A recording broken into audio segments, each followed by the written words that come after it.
अस्सलाम वालेकुम मेरे भाइयों अल्लाह कुरान के अंदर सूरह तौबा आयत नंबर 31 के अंदर इरशाद फरमाता है कि बनी इस्राइल के हवाले से कि देखो तुमने अपने आलिमों और अपने रहबरों और अपने जोगियों को जो है अपना रब बना रखा है। यानी अल्लाह की मुराद क्या थी कि उन्होंने अपने आलिमों, अपने जोगियों और अपने रब, अपने जो थे सूफी जो थे, उनकी बात को अल्लाह की बात के सामने लाकर खड़ा कर दिया था। ठीक है, तो ये आयत जब एक सहाबी थे जो कि ईसाई थे, बाद में वो मुसलमान हुए, जब उन्होंने कुरान की इस आयत को पढ़ा, अदी बिन हातिम रज़ियल्लाहु ताला अन्हु, तो वो नबी पाक सल्लल्लाहु अलैहि वसल्लम के पास आए और ये सुनन तिरमिज़ी के अंदर हदीस है। उन्होंने नबी पाक सल्लल्लाहु अलैहि वसल्लम से इरशाद फरमाया कि या रसूलुल्लाह, जब हम ईसाई थे तो हमने तो कभी भी अपने आलिमों को अपना रब नहीं बनाया था, ये आयत मुझे समझ में नहीं आती। तो नबी पाक सल्लल्लाहु अलैहि वसल्लम ने इरशाद फरमाया कि क्या तुम अपने आलिमों की हलाल करदा चीज़ों को हलाल और हराम करदा चीज़ों को हराम नहीं जानते थे? क्या तुम ये नहीं मानते थे कि जो वो तुम्हें हुक्म देते थे अल्लाह के हुक्म के अगेंस्ट, क्या तुम उस पर बिना दलील के, बिना तहकीक करे उस पर ईमान नहीं ले आते थे? तो अदी बिन हातिम रज़ियल्लाहु ताला अन्हु कहते हैं कि या रसूलल्लाह, हाँ हम ऐसा ही करते थे। तो आगे से नबी पाक सल्लल्लाहु अलैहि वसल्लम ने इरशाद फरमाया, तो यही तो अपने आलिमों को अपना रब बनाना है। इसका मतलब नबी पाक सल्लल्लाहु अलैहि वसल्लम फरमा रहे हैं कि अगर अल्लाह कुछ और कह रहा है, अहादीस कुछ और कह रही हैं, और आपका आलिम जो कह रहा है अगर आप उसके ऊपर चल रहे हैं तो आप अपने आलिम को रब बना रहे हैं। तो मेरे भाइयों, आज जो जिस दौर से हम गुजर रहे हैं, चाहे वो देवबंदी हो,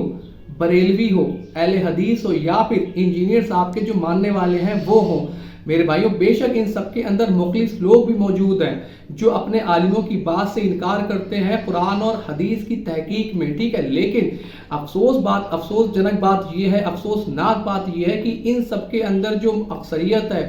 जो मेजॉरिटी है, वो ऐसे लोगों की है जो देवबंदी है, वो अपने देवबंदी आलिमों की बात को गलत कहने को तैयार नहीं, चाहे वो कुरान और हदीस के 180 खड़ी हो। इसी तरह बरेलवी भी अपने आलिमों की बात को गलत कहने को तैयार नहीं, इसी तरह अहले हदीस भी, और इसी तरह इंजीनियर साहब के भी बहुत सारे फॉलोअर इंजीनियर साहब की गलतियों को गलत कहने के लिए तैयार नहीं। जिस तरह बाकी फ़िरक़े वाले अपने अपने बड़े आलिमों की गलतियों पर रफू करने के लिए बैठे रहते हैं, इसी तरह इंजीनियर साहब के मानने वाले भी इंजीनियर साहब की गलत बातों के ऊपर रफू करने के लिए बैठे रहते हैं।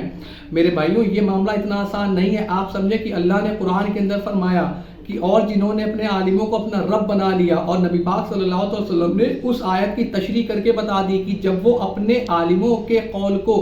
अल्लाह के कौल के मद्दे मुकाबिल ले आए, तो समझ लो कि उन्होंने अपने आलिमों को जो है अपना रब बना लिया। और जो लोग अपने अपने आलिमों की बातों को आंखें बंद कर कर तस्लीम कर रहे हैं, आंखें बंद करके उनके पीछे चल रहे हैं, उन्होंने अपने आलिमों को अपना रब बनाया हुआ है। उन्हें ये लगता है कि मिंबर पे बैठा हुआ शख्स, चाहे वो बरेलवी हो, देवबंदी, अहले हदीस या इंजीनियर साहब हो या दीगर कोई भी और, उनके सुनने वालों को ये लगता है कि इस मिंबर पर बैठकर जो भी इस शख्स ने बयान किया है, वो घर पे जाके उसे चेक भी नहीं करता कि ये वाकई कहीं लिखा भी है, क्या वाकई ऐसी कोई आयत या कोई ऐसी हदीस मौजूद भी है, या सिर्फ ये हवाई फायरिंग कर रहा है। लेकिन उसे इतना इत्मीनान होता है, इतना एतबार और इतना यकीन होता है अपने उस आलिम के ऊपर कि वो बिना तहकीक करे ही उसकी बात को तस्लीम कर लेता है। मेरे भाइयों, यही तो अपने आलिमों को रब बनाना है जो आज के दौर के अंदर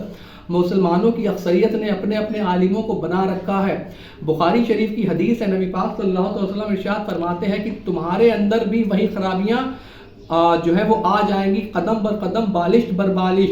जो तुमसे अगलों में थी, हत्ता कि उनमें से अगर कोई गो के सुराख से भी गुजरा तो तुम भी वहीं से गुजरोगे। तो सहाबा इकराम ने इरशाद फरमाया कि या रसूलल्लाह, अगलों से मुराद यहूद और नसारा है। तो नबी पाक फरमाते हैं कि अगर वो नहीं है तो और कौन है? इसका मतलब क्या हुआ कि उस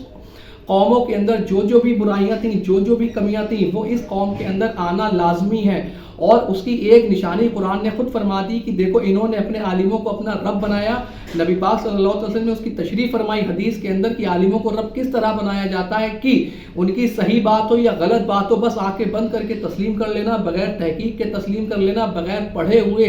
बगैर किताबों के अंदर देखे हुए उस बात को तस्लीम कर लेना। और आज मुसलमान सेम यही काम कर रहे हैं। वो अपने आलिमों की बात को वैसे ही मान ले रहे हैं जैसे उन्हें लगता है कि ये बयान करने वाला बिल्कुल मासूम है, जैसे इसके पास कोई फरिश्ता आकर इसे बता देता है माज़अल्लाह कि जाओ और तुम आज ये बयान करना,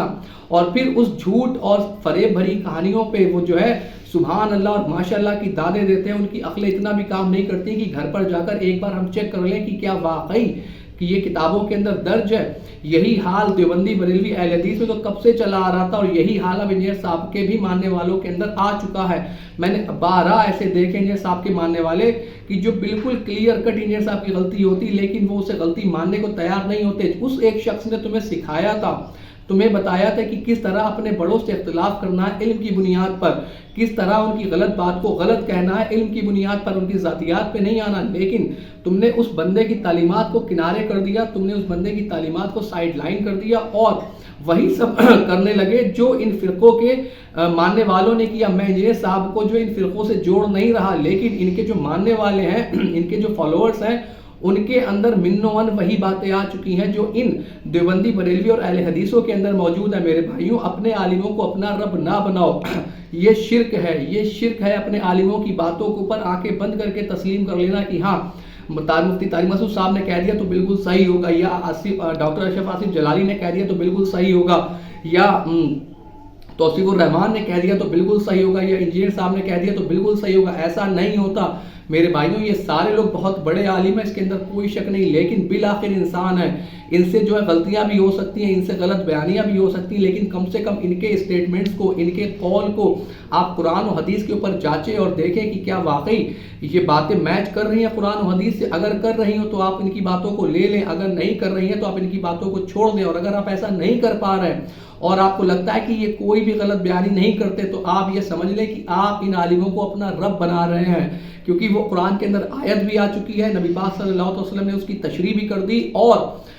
بخاری کی حدیث کے حساب سے نبی پاک صلی اللہ علیہ وسلم نے بتا بھی دیا کہ جو پچھلی قومیں برائیاں تھیں وہ من و ان اس قوم کے اندر بھی آئیں گی کسی نہ کسی فارم میں۔ اور آپ دیکھ لیں، آپ کسی بھی قوم کی کوئی بھی عمل اٹھا کے دیکھ لیں جس کے اوپر ان پر عذاب پھٹ پڑا تھا، آج وہ سارے عمل اس ایک امت کے اندر جمع ہو چکے ہیں۔ میں ایک بات آپ کو یہاں اور بتا دوں کہ جب اللہ رب العالمین بروز حشر باقی قوموں کو اٹھائے گا اور ان سے کہے گا کہ بتاؤ ہم نے تمہارے بیچ، تم ہمارے پر ایمان کیوں نہیں لے کے آئے، تو وہ جھوٹ بول دیں گے کہ باری تعالیٰ ہم تک تو کوئی میسنجر آیا ہی نہیں۔ تب اللہ رب العالمین ہم لوگوں کو، یعنی کہ امت محمد صلی اللہ علیہ وسلم کو ان پر گواہ بنائے گا اور ہم لوگوں سے پوچھے گا کہ بتاؤ کہ ہم نے قرآن میں نہیں فرمایا تھا کہ ہم نے ہر قوم کے لیے ایک رہبر بھیجا، تو ہم اس پر گواہی دیں گے کہ ہاں باری تعالیٰ تو نے کہا تھا کہ ہم نے ہر قوم کے لیے ایک رہبر بھیجا اور یہ لوگ جھوٹے ہیں۔ اور پھر جب ان کا حساب کتاب ہو چکا ہوگا تو پھر اللہ رب العالمین نبی پاک صلی اللہ علیہ وسلم کو ہم لوگوں کے اوپر گواہ بنائے گا،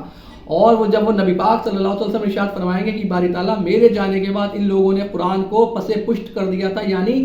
پیٹ پیچھے چھوڑ دیا تھا، یعنی کہ اس کی تعلیمات سے منہ موڑ لیا تھا، جو اس کی ایجوکیشن تھی، جو اس کا مقصد تھا، اس مقصد سے یہ لوگ ہٹ چکے تھے، اور یہ لوگ اپنے اپنے عالموں کے اندر لگ چکے تھے۔ انہیں لگتا تھا کہ جو ان کا عالم کہہ رہا ہے وہی سچ ہے، وہی حق ہے۔ آج یہی ہو رہا ہے، چاروں طرف یہی ہو رہا ہے، کوئی بھی اپنے عالم سے، اپنے مسلک سے، اپنے فرقے سے اختلاف کرنے کو تیار نہیں۔ اسے یہ لگتا ہے کہ ہم جس فرقے میں پیدا ہو گئے بس وہی حق فرقہ ہے، وہی سچ فرقہ ہے، اور اب فرقے والوں نے بھی ایسی ایسی کہانیاں انہیں کرا رکھی ہیں کہ جس کا کوئی حساب نہیں، اور ان کے اندر جرت اور ہمت نہیں ہوتی کہ اپنے بڑوں سے جو ہے اختلاف کر سکیں۔ میرے بھائیوں، آپ قرآن و حدیث کو اپنی زندگی کے اندر